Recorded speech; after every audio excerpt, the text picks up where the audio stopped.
Hello à tous, je suis Alizée, directrice des admissions chez Jeddah et aujourd'hui on entame notre 3e semaine pour notre série Crack de Data avec Marine. Donc Marine, elle était avant dans la finance, elle a suivi notre programme Full Stack et elle nous a aujourd'hui rejoint en tant que professeure. Donc pendant cette vidéo, elle va nous montrer comment faire des visualisations de données avec Python. Vous pouvez retrouver tous ces contenus sur notre plateforme Julie avec le lien dans la description et je vous souhaite un bon visionnage. Bonjour à tous, bienvenue dans ce mini-cours en ligne Jeddah sur la DataVis et tout particulièrement la librairie Matplotlib qui vous permet de gagner en flexibilité et de visualiser vos graphes sur un dashboard avec différents paramètres de couleur, de marqueur et de style. Sans plus attendre, je vous présente les 7 graphes que je vais vous montrer sur un notebook Jupyter. On va pratiquer ensemble pendant 30 minutes pour que ce soit vraiment du code et un cours orienté pratique. On verra dans un premier temps l'histogramme qui est la distribution d'une variable continue en la représentant sur des colonnes verticales. Ensuite, on verra le line plot et le scatter plot, qui sont donc des nuages de points et qui vous montrent généralement les relations linéaires entre deux variables continues. On verra ensuite le K2 density plot, qui est en quelque sorte le noyau dur de vos données. Ça vous permet de visualiser la densité de probabilité d'une ou plusieurs variables continues. Et enfin, on passera à la visualisation de variables catégoriques, donc de groupes, en fonction d'une variable numérique, avec le bar plot et le pie plot, qui est une sorte de camembert. Et pour finir, je vous montrerai la boîte à moustaches, qui s'appelle donc le box plot, et qui vous permet de visualiser les quartiles, l'espace interquartile qui contient 50% de vos données, sur une variable numérique. Donc c'est parti, je vous ouvre un notebook Jupyter, New Notebook, et on va coder ensemble. Je vais importer les librairies dont j'ai besoin. Sachez que je ne vais pas importer ici de jeux de données, de datasets pour les visualiser, mais je vais générer la donnée moi-même. J'importe Pandas du coup et NumPy pour générer de la donnée. Et ensuite matplotlib.pyplot as plt et Seaborn également, qui est notre librairie de visualisation dont on aura besoin un peu plus bas, je vous montrerai. Donc pour démarrer, je vous propose de vous parler de la structure d'un dashboard sous Matplotlib. La structure d'un dashboard, c'est quoi? C'est le nombre de figures que vous voulez générer. Et donc pour cela, il faut créer deux variables qu'on appelle fig pour figure et axis pour le nombre d'axes que vous voulez voir. Et vous les créez grâce à la fonction subplot de Matplotlib. Donc par exemple, si je dis en argument de la fonction subplot 2, ça veut donc dire que je veux créer une matrice 2 lignes, 2 colonnes. Voilà, pour pouvoir avoir 4 emplacements libres pour insérer mes graphes. Donc ici, on va prendre une matrice 3-3 pour avoir 3 lignes, 3 colonnes. Ça sera donc le squelette de notre dashboard. Et je vais d'ores et déjà changer la taille avec la fonction setSize_inches et je vais mettre ça à 15,15 pour l'agrandir. Voilà, vous voyez que visuellement déjà c'est plus grand. Et je vais démarrer tout de suite avec le premier graphe que je veux vous montrer qui est donc un histogramme. L'histogramme, il vous montre la distribution d'une variable continue sur l'axe des abscisses. Je vais générer de la donnée avec NumPy que je vais stocker dans data1, data2. Et je vais générer en fait ici des nombres aléatoires mais normalement distribués avec la fonction rand n, n pour normal. Ce qui veut dire qu'ils vont suivre une courbe en cloche. Je vous invite à aller voir sur Google la loi normale si vous avez besoin de vous rafraîchir la mémoire. Mais je vous marque juste en commentaire ici à côté que je génère des nombres aléatoires dits normalement distribués.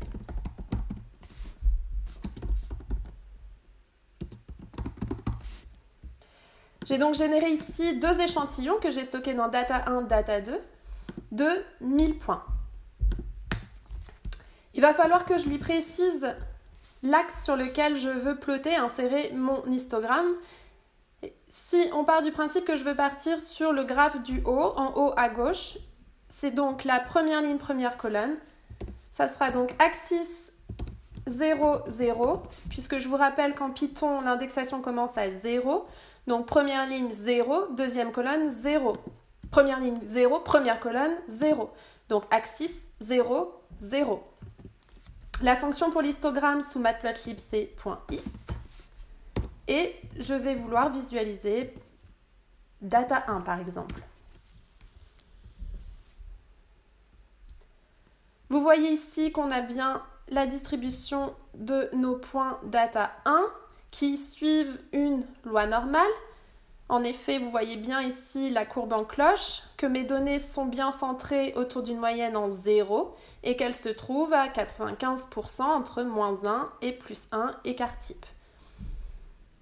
Je peux d'ores et déjà changer le style avec color par exemple égale C7. Il faut savoir que Matplotlib, vous avez la possibilité de changer vos couleurs, vos largeurs de lignes, vos marqueurs, etc. Et que les couleurs vont de C0 à C9. C7, j'ai donc mis, et le gris. Je peux également changer l'argument qu'on appelle bins, qui sont donc les colonnes verticales de votre histogramme. Et je peux mettre bins égale 50 par exemple. J'aurai donc des groupes de nombres répartis sur 50 barres.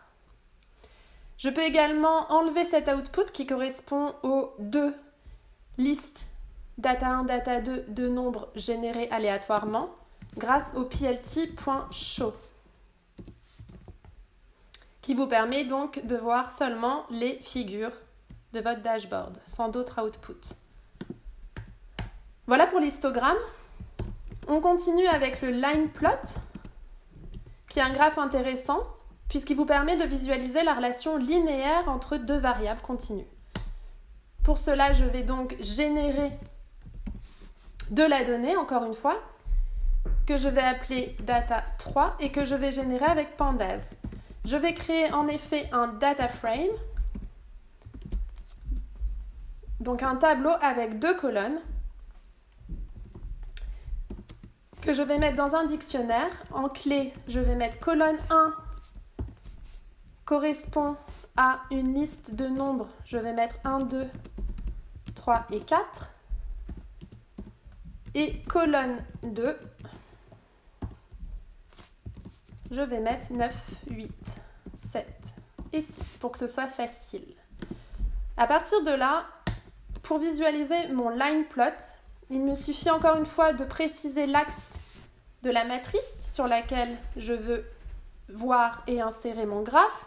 Donc, première ligne, toujours 0 et deuxième colonne, 1. Le point plot correspond au line plot sous Matplotlib. Et je vais lui passer en X, donc en axe des abscisses, la première colonne, par exemple, et sur l'axe des ordonnées, la deuxième colonne.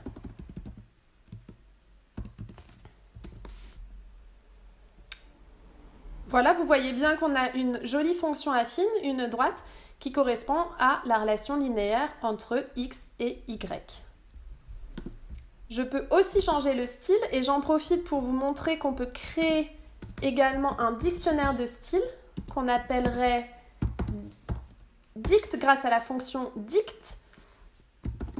et dans laquelle je passerai les styles souhaités pour les couleurs, line width pour la largeur de la ligne, line style pour le style de ligne, marqueur pour le type de marqueur, on peut mettre des ronds, des croix, des points, et MEC pour marker edge color, donc qui est la couleur simplement du marqueur. Donc je vais mettre une couleur différente, je vais mettre C2. Et on peut appeler ce dictionnaire directement dans mon line plot, ici, avec étoile, étoile, style. Vous voyez donc bien que mon style a changé, que j'ai bien les pointillés, les marqueurs en vert et en forme de rond. C'est très utile ça du coup de le retenir, qu'on peut créer un dictionnaire de style et l'insérer dans nos différents graphes directement. Je continue du coup avec le scatter plot, qui est également un nuage de points. Et donc je garde Data 3 que j'ai créé juste au-dessus pour vous montrer, avec un nouvel axe que je vais prendre ici, juste à côté. Donc, première ligne 0, dernière colonne 2. Donc, axis 0, 2, point scatter cette fois-ci. Et je vais prendre la colonne 2 cette fois en axe des abscisses et colonne 1 en axe des ordonnées. Je vais reprendre le style du dictionnaire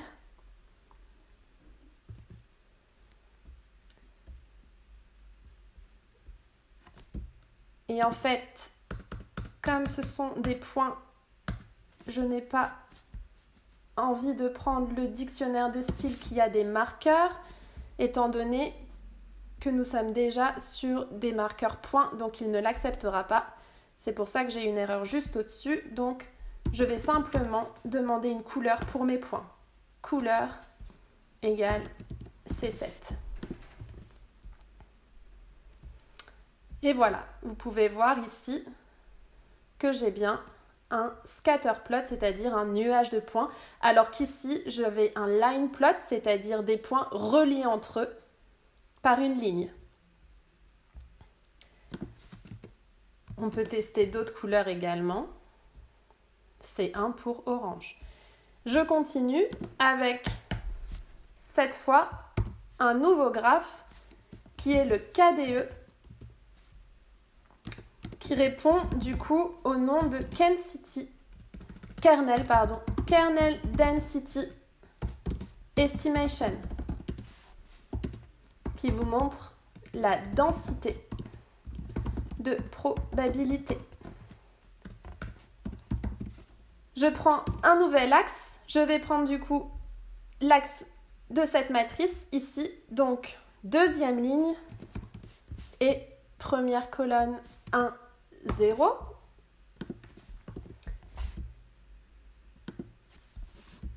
Attention ici, l'axe doit rentrer dans un paramètre axe et non pas au début du code, de la ligne de code, tout simplement parce que je vais utiliser Seaborn, qui est une autre librairie de visualisation, pour ce graphe. Et du coup, la construction du code est différente. On va appeler d'abord le graphe qui est un KDE plot de Seaborn et en paramètre passer l'axe sur lequel on veut plotter notre graphe. En argument, du coup, je lui passe l'axe mais également les données. Donc, par exemple, pour ce KDE plot, je vais prendre 10 nombres aléatoires en abscisse, 10 nombres aléatoires en ordonnée et je vais regarder là où c'est le plus dense. Donc, on y va. Je prends une liste complètement au hasard de 10 nombres, j'en sais rien, je mets ça au pif.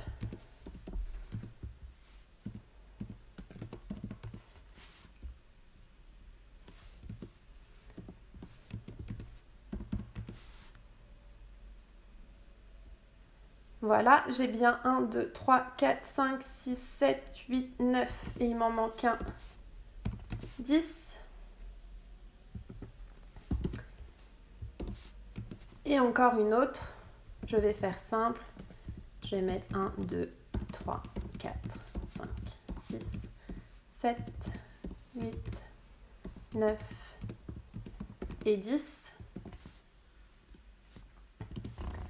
Et j'en profite pour vous montrer deux autres arguments qui sont shade equals true pour justement avoir le nuancier de couleur et le noyau chaud, le noyau dur comme une heatmap de la densité de vos points. Donc il faut préciser shade equals true et shade lowest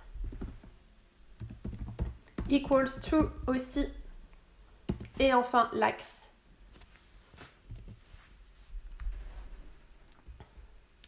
Et vous voyez ici notre joli KDE plot avec les couleurs plus ou moins chaudes en fonction de la densité de vos données, là où c'est le plus dense et le moins dense.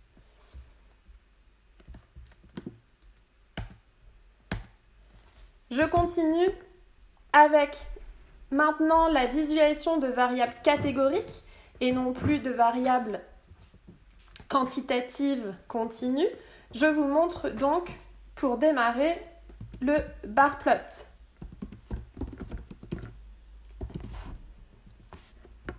Donc le bar plot vous permet de visualiser sur l'axe des abscisses une catégorie et sur l'axe des ordonnées une variable numérique. Donc c'est bien une variable catégorique en fonction d'une variable numérique.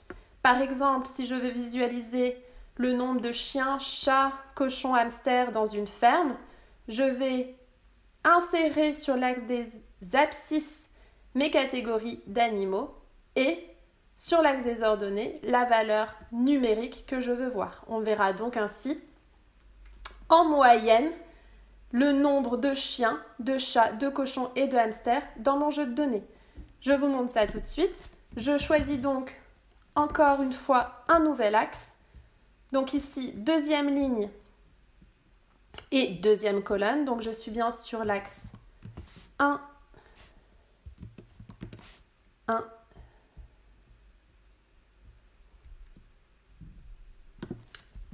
et le bar plot est un point barre, tout simplement. Donc comme je le disais, je dois rentrer mes catégories sur l'axe des abscisses. Donc par exemple, chien, chat, hamster, cochon. Et sur l'axe des ordonnées, une liste de nombres. 5, par exemple 5 chiens, 2 chats, 3 hamsters et, allez, 4 cochons. Je peux déjà mettre en couleur une nouvelle couleur. C4. Et visualiser ainsi mon bar plot. Vous voyez bien ici que ça représente bien le nombre de chiens, de chats et de hamsters et de cochons en moyenne dans mon jeu de données. La couleur C4 étant donc du violet. Bar plot étant très utile du coup pour visualiser des catégories en fonction d'une variable numérique. Je vous précise ici en petit commentaire que par défaut, ça vous donne la moyenne par groupe ou catégorie. Je continue avec du coup cette fois le pie chart qui est donc le camembert. Le pie chart étant tout comme le bar plot fait pour visualiser des catégories.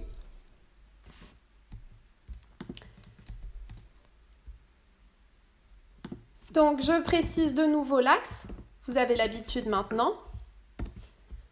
Je vais donc le plotter ici, donc deuxième ligne,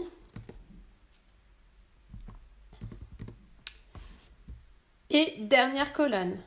On est donc bien sur l'axis 1, 2. La fonction .py correspond donc au pie chart.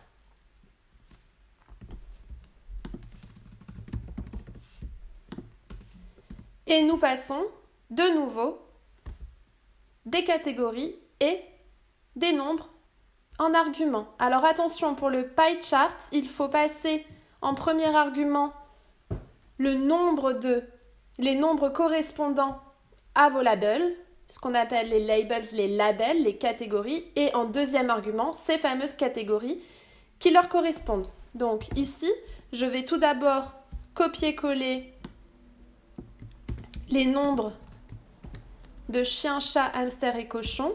Je vais ensuite passer les labels, les catégories, qui répond ici à l'argument labels. Voilà, et encore une fois, je choisis une couleur qui correspond. Allez, c'est 9.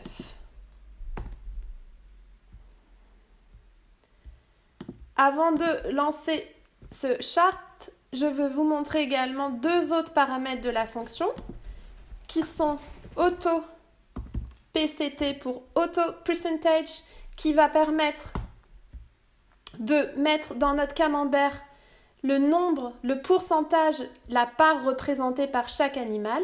Donc les nombres ici rentrés au début du pie chart vont être convertis sur 100 pour avoir les pourcentages. Et pour ça, il faut lui donner comme syntaxe modulo 1.0 f modulo. Et enfin, je vous propose explode, qui est encore un paramètre du pie chart qui est intéressant, qui permet de faire ressortir une part du camembert sur votre graphe. Par exemple, si vous voulez mettre en avant le pourcentage de chats dans votre jeu, vous pouvez utiliser explode en lui précisant dans la liste la part du camembert que vous voulez faire ressortir. Et toujours dans le même ordre. Donc, chien étant le premier élément de ma liste, je vais lui dire que je le laisse à plat, 0, 0. Je veux faire ressortir les chats, 0,15. Et je laisse les deux autres, hamster et cochon, à 0, 0. Je peux maintenant exécuter.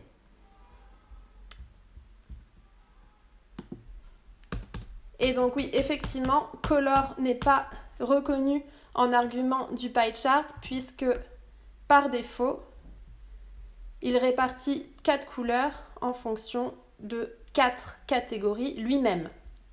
Vous pouvez voir donc que chat est bien ressorti grâce au explode et que le plus haut pourcentage, le plus fort pourcentage que vous retrouvez sur cette répartition d'animaux est bien chien à 36%. Effectivement, on avait 5 chiens sur le nombre total d'animaux. Je peux vous montrer pour ce pie chart une deuxième chose qui est le titre. On peut s'amuser à mettre un titre à notre camembert. Par exemple, on peut l'appeler répartition animaux grâce à la fonction set title, .setTitle, et lui passer tout simplement le titre que l'on veut, répartition animaux. Je peux même augmenter la taille de ce titre avec font size que je vais mettre à 15 pour vous montrer. Voilà, vous voyez ici répartition animaux en haut de votre camembert que j'ai mis en gros et en gras. Je vous montre sans ce paramètre font size que ça aurait donné. Voilà, en plus petit. On a déjà vu, du coup, grâce au bar plot et au pie chart ici, la visualisation de variables catégoriques. Et j'aimerais terminer ce mini-cours avec un dernier graphe. Et ensuite, nous aurons terminé qui est le box plot. c'est-à-dire la boîte à moustaches. Je vous le mets en commentaire. En effet, une boîte à moustaches vous permet de visualiser une variable numérique en fonction de ses interquartiles et de ses quartiles. Donc, vous aurez une boîte dans laquelle seront réparties vos données. Je vous montre ça tout de suite visuellement, ce sera plus facile à comprendre. Donc, je lui passe l'axe que je souhaite. Donc, encore une fois, deuxième ligne. Troisième ligne, pardon. Et première colonne. 2, 1. Point. Boxplot, qui est donc la fonction sous Matplotlib pour une boîte à moustaches. Je vais reprendre une valeur, une variable numérique que j'avais créée juste au-dessus grâce à NumPy. Je vais prendre cette fois-ci data2. Et puis, comme par défaut, le boxplot ne montre que la médiane, je vais vouloir vous montrer également la moyenne. Donc, pour cela, il faut que je donne comme paramètre showMeans equals true et meanLine equals true.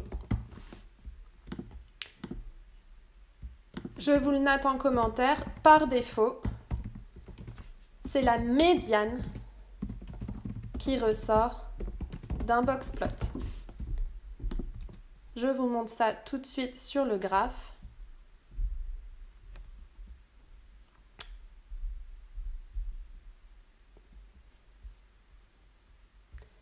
Je me suis trompée, je voulais mettre ça en 0. Voilà, ici. Donc, vous voyez ici qu'on a bien une jolie boîte qui représente 50% de nos données, c'est-à-dire le deuxième et le troisième quartile. Entre le minimum qui est représenté par la barre du dessous et le début de la boîte, vous avez les 25 premiers pourcents de votre variable numérique, le premier quartile. Et donc, il faut comprendre que d'ici du minimum jusqu'à la boîte, vous avez les 25 premiers pourcents de votre donnée. Entre ici et la médiane représentée ici à ce niveau qui est mélangé avec la moyenne vu qu'on est sur des données normalisées, vous avez le deuxième quartile. Entre cette médiane et le haut de la boîte, vous avez le troisième quartile. Et enfin, entre le haut de la boîte et le maximum que l'on visualise ici, vous avez les 25 derniers pourcents. Vous avez donc tous les quartiles représentés sur ce graphe. Les points que vous voyez en haut et en bas ici correspondent aux outliers, c'est-à-dire les valeurs aberrantes qui correspondent soit à des erreurs numériques dans votre jeu de données et qui sont donc des valeurs extrêmes qui sont aux extrêmes et aux extrémités autour de votre boîte à moustaches et des 4 quartiles. Ce sont généralement des valeurs, des données que l'on va exclure de notre jeu de données lorsque l'on va lancer un modèle de machine learning dessus. Donc c'est intéressant de pouvoir les visualiser sur un boxplot. Voilà, c'est tout pour aujourd'hui et je vous souhaite une bonne journée. Au revoir. Merci beaucoup Marine pour ce cours. N'hésitez pas à nous dire ce que vous en avez pensé dans les commentaires. Et on se retrouve jeudi avec Vincent qui nous expliquera comment faire une présentation data percutante. Pour rappel, vous avez accès à toutes ces ressources via notre plateforme Julie et le lien est dans la description. À bientôt!